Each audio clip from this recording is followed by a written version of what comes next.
So this sums up our discussion of ionic interactions.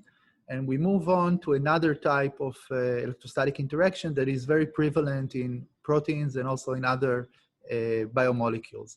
And this type is called a hydrogen bond.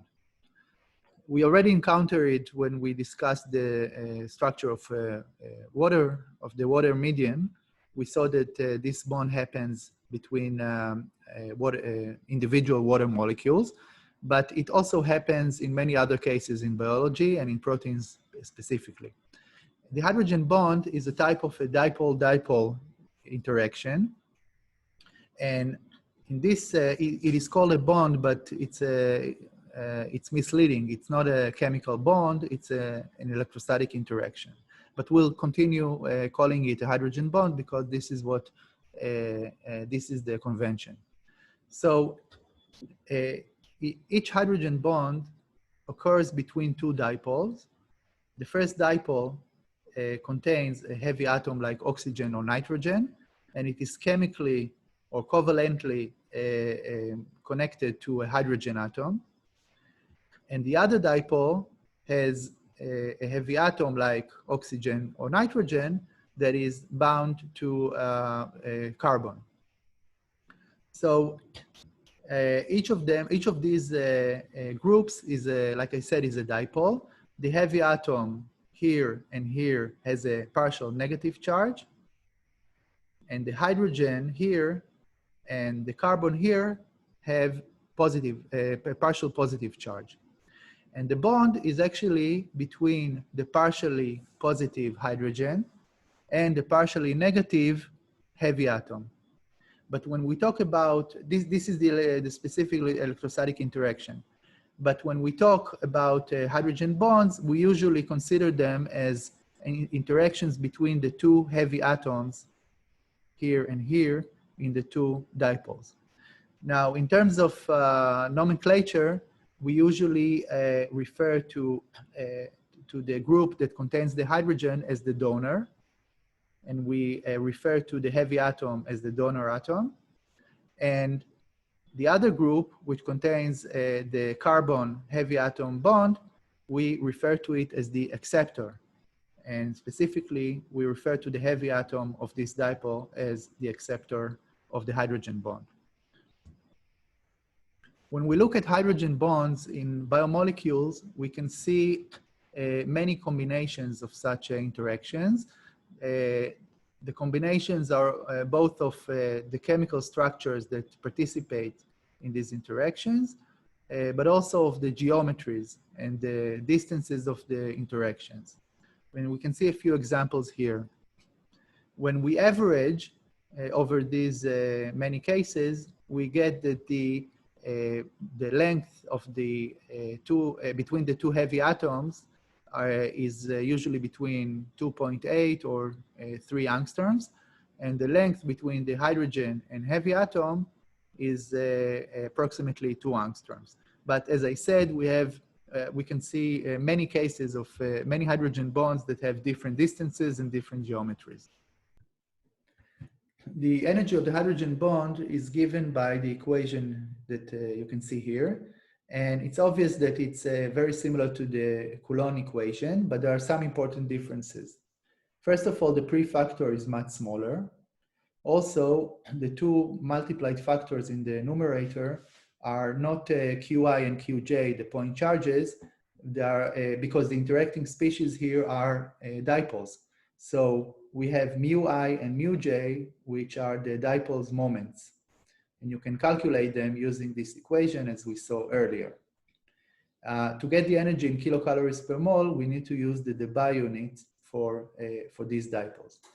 And this difference tells us an important thing. It shows us that the energy of hydrogen bonds is much smaller, or in other words, hydrogen bonds are weaker than ionic interactions.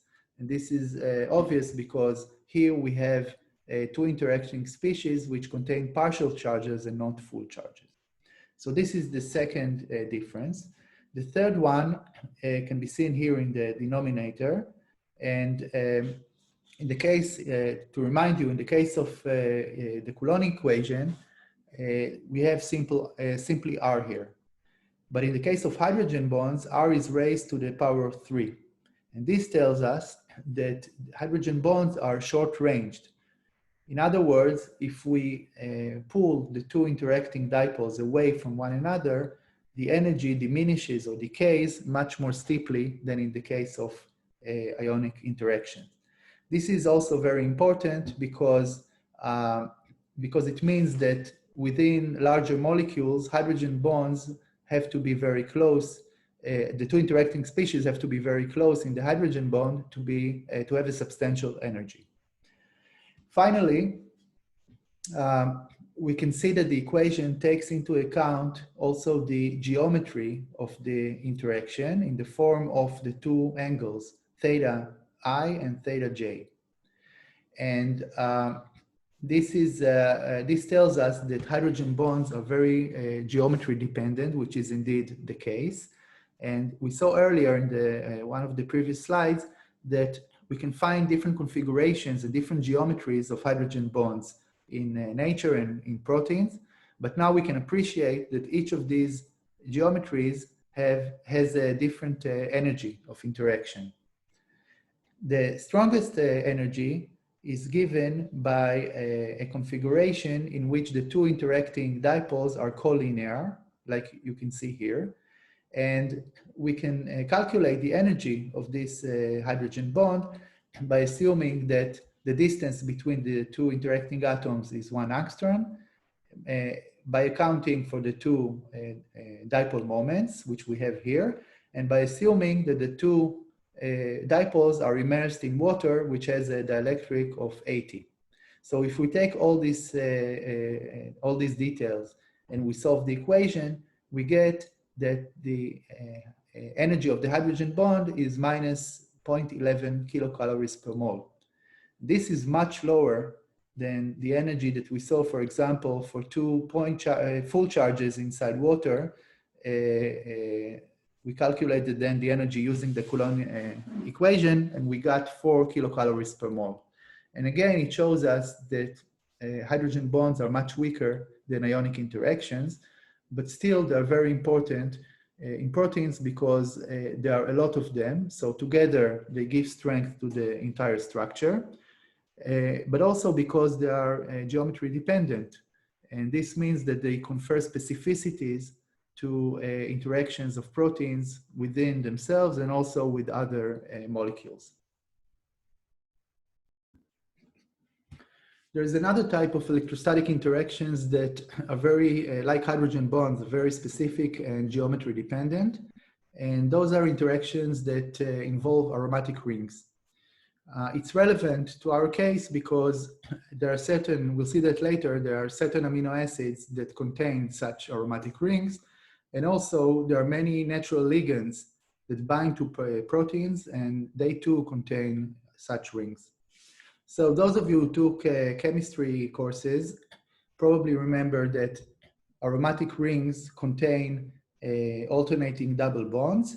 And because these double bonds have pi orbitals, you have above and below each of such rings, you have a density of delocalized electrons.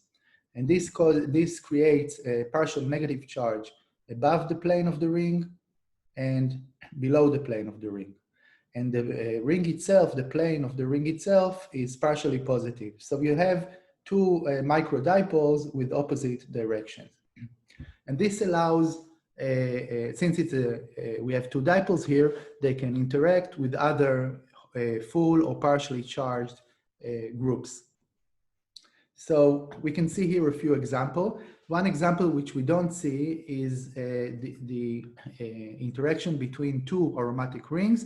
We'll talk about it later when we discuss the individual amino acids. But here you can see other type of interactions that involve the pi electrons of aromatic rings. For example, these electrons can interact with a full charge like a sodium ion. It's called an ion dipole interaction. They can interact with another dipole, such as the oxygen-hydrogen dipole that is part of in this example, of an amino acid. And also, they can interact with the plane of the ring, which is partially positive, can interact favorably with the lone electron pairs of atoms like sulfur and oxygen. And this is a dipole-dipole interaction also here. The following table summarizes the properties of those interactions that involve aromatic rings, but also other electrostatic interactions that we haven't discussed because they are much less prevalent in proteins, but still they may serve important roles in certain cases. So you can find this table in the book, and also there's a section discussing these other interactions.